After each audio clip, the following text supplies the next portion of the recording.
Friends എല്ലാവർക്കും നയനയുടെ ആദർശിൻ്റെയും പുതിയ പുത്തൻ പ്രമവിശേഷങ്ങളിലേക്ക് സ്വാഗതം.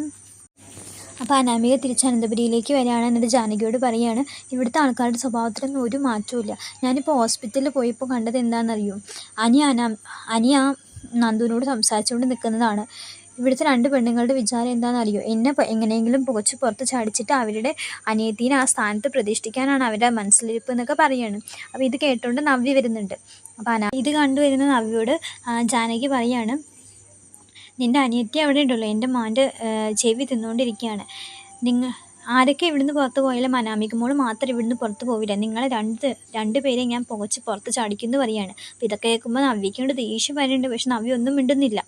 പിന്നെ കാണിക്കുന്നത് ഹോസ്പിറ്റലിലാണ്. ഹോസ്പിറ്റലിൽ ജയൻ ആദർശിനോട് ഇങ്ങനെ പറയുന്നുണ്ട്, നാളെ സൈക്കാട്രിസ്റ്റ് വരും, അപ്പോൾ അമ്മേനെ നോക്കും, അത് കഴിഞ്ഞ് അതിൻ്റെ മരുന്നുകളോടി കഴിക്കേണ്ടി വരും എന്നൊക്കെ പറയുകയാണ്. പറഞ്ഞു കഴിയുമ്പോൾ ഇങ്ങനെ പാവിൽ സംസാരിച്ചുകൊണ്ടിരിക്കുമ്പോൾ അപ്പുറത്ത് നയന നിൽക്കുന്നുണ്ട്. പെട്ടെന്നാണ് നയന അങ്ങനെ തല ചുറ്റിയിട്ട് കുഴഞ്ഞു വീഴാൻ പോകുന്നത്. അപ്പോൾ ആദർശ് വേഗം ഓടി ചെന്നിട്ട് നയനയെ പിടിക്കുന്ന സീനൊക്കെയാണ് കാണിക്കുന്നത്. അപ്പോൾ വീഡിയോ ഇഷ്ടമായ എല്ലാവരും ലൈക്ക് ചെയ്യണം, സബ്സ്ക്രൈബ് ചെയ്യണം. താങ്ക്